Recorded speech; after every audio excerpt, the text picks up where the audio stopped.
Om Swastiastu pemirsa Bali TV dimanapun Anda berada, kembali saya Winata menjumpai Anda kali dalam Bali Post Talk, dan saya akan mengangkat topik tentang penutupan asrama Krishna Balaram di daerah Padangkala yang merupakan kawasan atau wilayah dari Desa Kesiman. Saya akan wawancarai Bapak Igede Anom Ranwara. Beliau adalah petajuh bidang perayangan Desa Adat Kesiman. Mungkin kita akan mengulas dari apa yang melatar belakangi. Tentu ini merupakan upaya yang dilakukan oleh Desa Adat Kesiman untuk menegakkan beberapa aturan-aturan dan keputusan-keputusan yang sudah dikeluarkan oleh instansi terkait. Kita sapa dulu Bapak Igede Anom Ranwara. Om Swastiastu, Guru. Om Swastiastu. Punapi gato sehat. Becek. Kita niki di media sudah diekspos tentang upaya untuk sudah menutup ya, sebuah asram yang dikaitkan dengan sampradaya. Nah, niki dari Desa Adat Kesiman tentu sudah ada pertimbangan-pertimbangan. Apa yang mendasarinya? Nah, mungkin Guru bisa ceritakan mungkin apa yang bisa kita awali dari kasus sebenarnya. Ini studi kasus. Kita kembali kepada studi kasus kan gitu. Kurang lebih 4 hari yang lalu dari anggota Balaram itu menghadap Desa Adat kami di Kesiman. Nah, dia melaporkan diri untuk melaksanakan ritual ngaben di Setro Kesiman dengan alanya mereka. Ya jelas saja itu sudah bertentangan. Kenapa? Satu, mereka tidak terdaftar di Desa Adat Kesiman sebagai sebuah asram. Itu tidak ada terdaftar. Setelah itu penduduk atau masyarakat atau orang-orang yang terlibat dalam asram itu adalah orang-orang luar, bukan orang Kesiman. Nah, itu menjadi acuan kita untuk berpikir ke depan bahwa kalau kita mengacu kepada Pergub bahwa Desa Adat itu adalah daerah yang mempunyai wilayah dan diikat oleh Kayangan 3 serta bisa mengatur dirinya sendiri. Nah, sedangkan Bapak Gubernur sekarang sedang mengeksistensi dalam Pergub itu adalah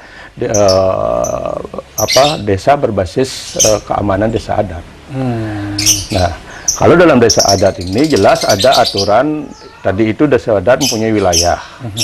Menjadi yang mengikat adalah Kayangan 3. Acuan bergeraknya adalah tata perhiangan, tata pewongan, dan tata pelemahan. Nah, setelah itu ketika kita berbicara krama Desa Adat, di sana ada disebutkan krama wad, krama pemipil, krama pengempi. Nah, mereka ini tidak termasuk dalam aturan ini. Krama apa? Jangankan krama wad, krama pengempi aja mereka tidak terdaftar. Ini kan sama dengan ini penduduk liar yang perlu kita sikapi. Terlebih lagi ada kasus seperti tadi itu landasan kita akan untuk mengacu kepada tindakan itu. Ya. Gitu. Kemarin mungkin dalam penutupan itu apakah ada juga pihak-pihak lain yang dilibatkan atau mungkin mendapatkan pertimbangan dari pihak lain untuk jelas dari keamanan ya ada kepolisian. Nah, kebetulan juga dari Pecalang kami pembinanya kedua-duanya memang pensiunan dari polisi. Ya, kita sudah di backup oleh itu. Terlebih lagi kita punya aturan adat yang mengacu kepada apa yang dalam disampaikan oleh Bapak Gubernur adalah desa berbasis keamanan Desa Adat. Kami bisa mengamankan Desa Adat kami ketika itu menjadi sebuah rongrongan. Nah, terlebih lagi kenapa kami bisa bertindak seperti itu? Nah, amanah negara yang mungkin kami harus selamatkan, tanda kutip ini ngerebong adalah sudah ditetapkan oleh negara sebagai warisan budaya atau benda Indonesia. Nah, kalau itu sampai bergerak, apa sih artinya sebuah piagam yang sudah dikeluarkan oleh Indonesia, oleh negara? Nah, ini yang perlu kami selamatkan. Kami lebih menyelamatkan ini daripada sebuah asram. Jadi ada semacam pemikiran bahwa keberadaan asram Krishna Balaram yang mungkin dikaitkan dengan sampradaya ini mengancam eksistensi dari tradisi adat tradisi adat Kesiman yang sudah ditetapkan sebagai warisan budaya Indonesia. Ya. Nah, apakah mungkin selama ini ada semacam komunikasi yang dilakukan oleh Desa Adat kepada pihak asram, atau memang sudah diputuskan ini merupakan karena sudah tidak terdaftar, tidak masuk ke secara resmi, katakanlah tidak ada pemberitahuan, itu yang melatar belakangi. Nah, kami kan sudah kebetulan Tiang sendiri adalah prajuru baru di Desa Adat Kesiman. Nah, tanda kutip mungkin prajuru lama sudah sekian kali mendapat laporan atau apa, karena kemungkinan tidak disikapi gitu, tidak disikapi dengan mungkin kurang basic dari budaya basic agamanya mungkin tidak mengarah ke sana. Kebetulan kami sekarang ini prajuru muda ini adalah notabene-nya semua mempunyai basic sendiri-sendiri, baik di akuntan maupun di hukum, di budayawan gitu. Kan ini yang mungkin lebih solid. Nah, kami menunggu dari dilantiknya pengurus prajuru baru ini, kami menunggu ada laporan dari mereka itu. Sampai dari dilantiknya prajuru baru ini Februari sampai bulan sekarang mereka belum ada melapor diri. Nah, terlebih lagi datangnya seperti itu, ya jelas-jelas kami akan berontak kan. Ya. Nah, kalau setelah dilakukan penutupan kemarin dengan Keramo, kemudian Pecalang, kemudian prajuru Desa Adat juga turun, dan beberapa elemen juga kita lihat ada yang turun. Nah, apa langkah berikutnya? Apakah memang akan ada pengawasan berikutnya supaya ini jangan-jangan oke lah kembali tutup, kemudian besoknya melakukan aktivitas lagi atau seperti apa? Jelas kami akan pantau terus, tidak cuma asram itu saja. Mungkin ada asram-asram kecil-kecil yang mungkin notabene-nya belum kami bisa pantau di lapangan. Nanti kami akan tertibkan juga. Nah, terlebih lagi Tiang sendiri pribadi adalah dipakai sebagai wakil Benesa atau Petajo 1 yang memang mengurus bidang perhiangan. Nah, kami merasa was-was karena dengan 66 pura yang ada di Kesiman dengan sistem petilannya ini, kami agak memang merasa terganggu seperti itu. Ya. Baik, kalau kita bicara tentang eksistensi Desa Adat di tengah katakanlah mulai kan belakangan ini muncul semacam sampradaya ini sampradaya non-dresta Hindu Bali gitu yang. Nah, mungkin Guru Gede punya semacam pandangan seberapa berbahayakah sebenarnya sampradaya ini sehingga tadi eksistensi Desa Adat ini akan menjadi terancam, Guru? Kalau kita berbicara tentang Dresta Adat Dresta Bali Desa Adat Bali itu, yang jelas tadi Desa Adat itu adalah dibingkai oleh Kayangan 3 kan itu ya. Kayangan 3, sedangkan di sana tidak memakai sistem Kayangan 3. Sistem pemujaannya pun beda gitu. Nah, mungkin dalam tanda kutip kalau memakai sistem kuturan, dia akan memposisikan Brahma Wisnu Siwa sebagai pujaan yang manifestasi Desa Hyang Widiwasa, sedangkan kami di Kesiman memakai sistem Kayangan Desa yang memakai sistem Pancalingga. Akan mempunyai juga sistem pemujaan yang lebih khusus dari itu, lebih abstrak dari itu. Nah, notabene-nya juga di Kesiman, kalau kita mau mengkaji filosofi sistem pemujaan di Kesiman itu sendiri, kami sudah menginput dari ajaran-ajaran yang ada di India yang dikemas kemudian menjadi sebuah budaya yang dikembangkan di Kesiman.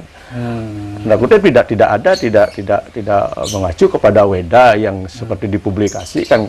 Kita semua mengacu kepada Weda yang sudah dikemas dalam budaya lokal.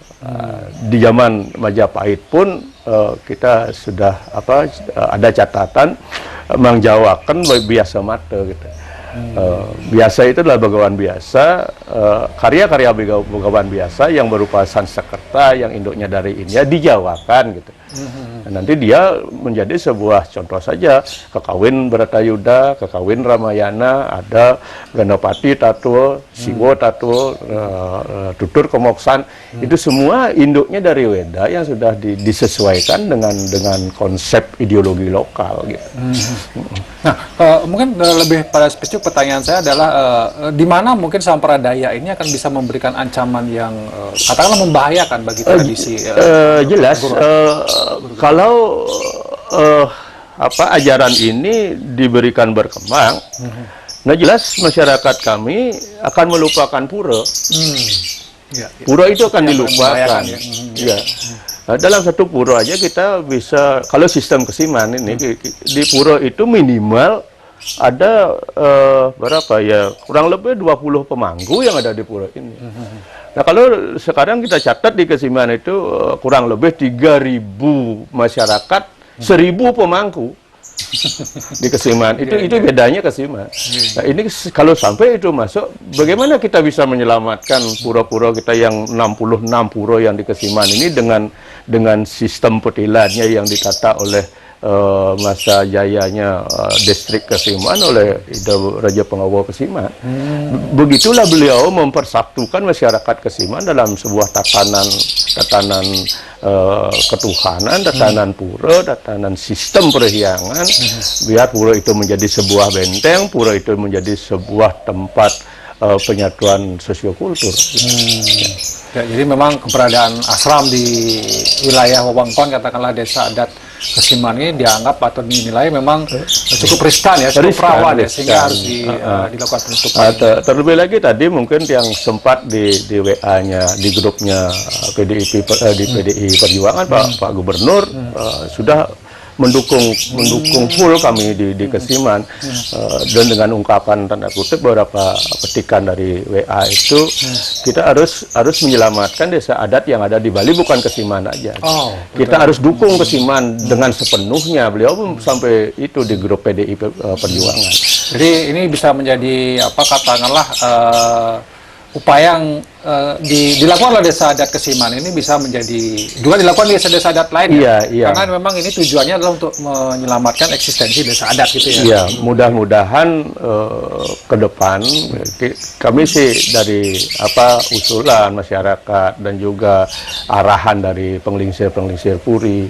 Nah, bagaimana Kesiman itu menjadi pilot project untuk penataan adat yang ada di Bali. Penataan adat dan penyelamatan desa adat dari rongrongan berbagai termasuk juga nilai-nilai yang mungkin dianggap bisa menghilangkan atau tradisi. Ya. Mungkin Guru sebagai closing statement ini, saya berikan kesempatan Guru untuk mempertegas kembali komitmen yang dari desa adat Kesiman ini kaitannya dengan bagaimana upaya menyelamatkan eksistensi desa adat Bali, terutama dari rongrongan katakanlah nilai-nilai yang kata membahayakan bagi desa adat. Kepada pemirsa TV semuanya dan masyarakat Bali khususnya, saran saya, ilmu itu, semua ilmu bisa dipelajari. Ingat, ilmu itu sebagai sebuah mengayakan pengetahuan kita tentang agama. Akan tetapi kita Hindu Bali adalah kita lahir moton. Ingat, itu sebuah budaya kita, mooton. Itu berarti kita punya budaya lokal yang harus kita selamatkan. Nah, ini sebuah aset budaya Indonesia dan kemudian akan menjadi aset budaya dunia. Ingat itu pesan yang terakhir untuk penyelamatan budaya dan adat yang ada di Bali. Terima kasih Guru Gede Anom Ranwara, petajuh bidang perhayangan desa adat Kesiman, yang sudah memberikan kita penjelasan ya. Mungkin masyarakat ada yang tentang berkaitan dengan penutupan ashram Krishna Balaram ini yang kaitannya dengan sampradaya yang dianggap mengancam eksistensi. Mudah-mudahan tentu kita sepakat bahwa desa adat Bali ini perlu diselamatkan dan upaya untuk melakukan itu perlu dilakukan lebih real, dan semoga ini menjadi konsentrasi kita bersama untuk masa yang depan.